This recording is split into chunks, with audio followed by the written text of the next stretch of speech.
hate to tell it because then I had to say it in his voice and he dead now. You know what I'm saying? You ain't got to say it in his voice. You always be trying to talk in somebody else's voice. I got to say it like he was saying. Okay, well then do it. That you just telling it how he told it. All right. I was asked to clean the area. It was a lumber company, but he also had a bunch of big heavy equipment laying around and stuff with a lot of grass up. And I was asked to move all of the big equipment with a front end loader. Mind you, the front end loader Put it at that gas station right there. Why you ain't go to the gas mind station? you, the front end loader didn't have any brakes on it. And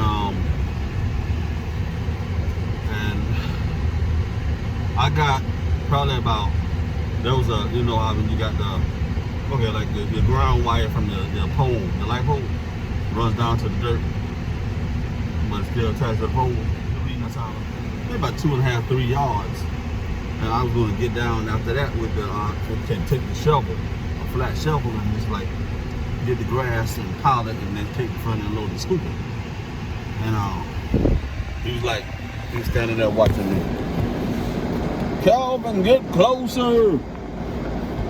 So I came a little closer, probably within about a yard, but I was scared because I had to drop it in reverse button to stop. I didn't have any brakes. And you want something out here? What? And better come get you some chips. That still wasn't close enough for him.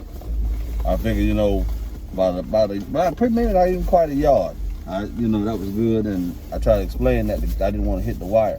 He said, "God damn it!" No. God damn it! Unless they got some big dude.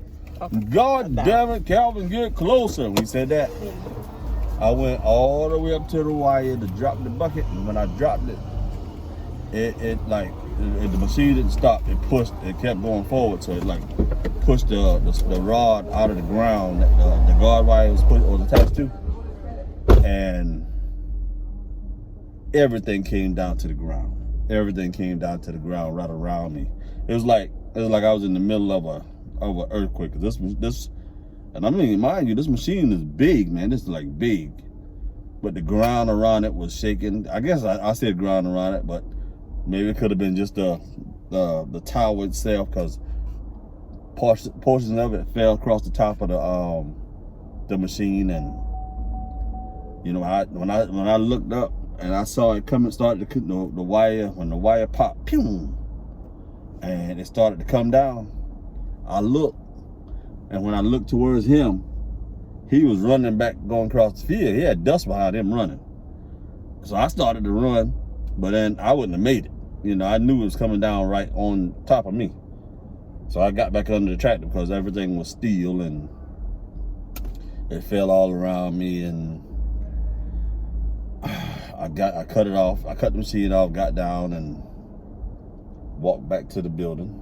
I mean, because I had to see what we had to do. How we gonna fix this?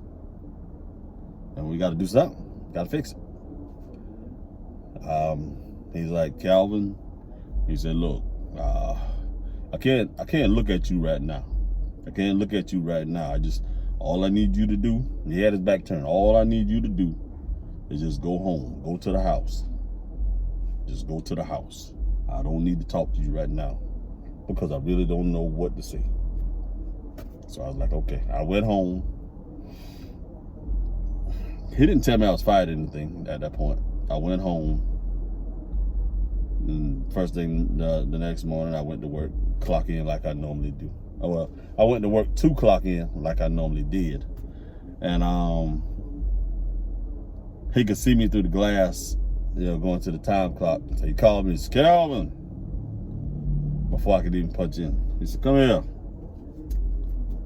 So I went to him, and they're like, "Look here. That tower that you destroyed yesterday, that was not just my tower. There were about 10 people that's involved in having that tower up, and a few of them feels like it would only be fair if something was to happen to you.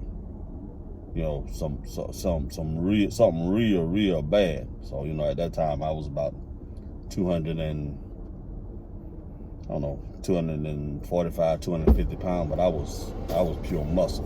And he said it like that. I stepped back and I looked. I'm like, I said, what? He said, yeah, but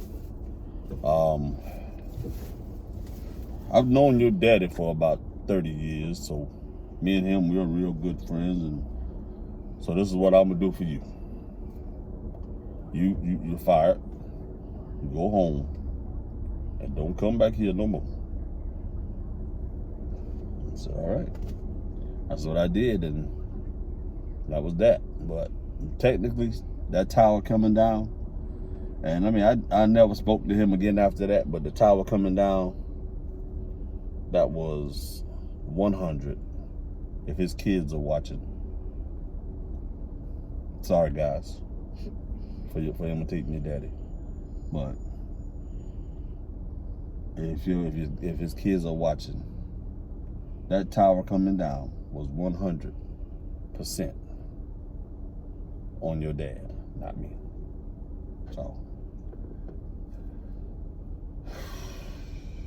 that's it.